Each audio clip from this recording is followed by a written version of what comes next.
Morning guys, tayo ngayon ay magpa-primer ng Mazda. Yan, hindi ko pa nababalutan yung isa eh. Yan. Ito na, nabalutan ko na yan. Yan, tingnan natin guys. So ayan guys, ginamit kong body filler Bonito yun, no?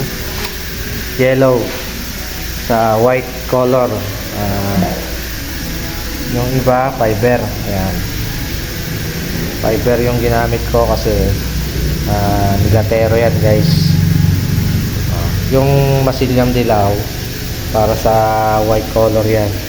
Kapag ginamit natin kasi yung isang masilya dyan, yung body filler na glycerate, possible na manilaw kasi puti rin yung ikukulay natin.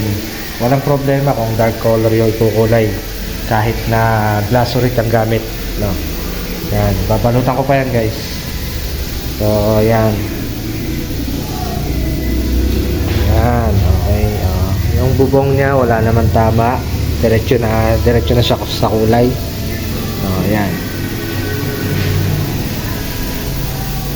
guys.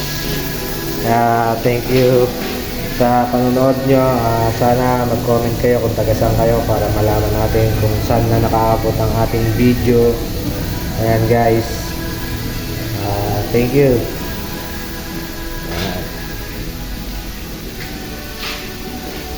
Ayan, waiting lang kayo pagka kinulayan natin yan guys. So yun guys, sa mga nais matuto dyan, mag-comment lang kayo at mag-follow kayo sa akin para sa susunod na video. Makita natin yung mga dapat gawin sa pagpipintura.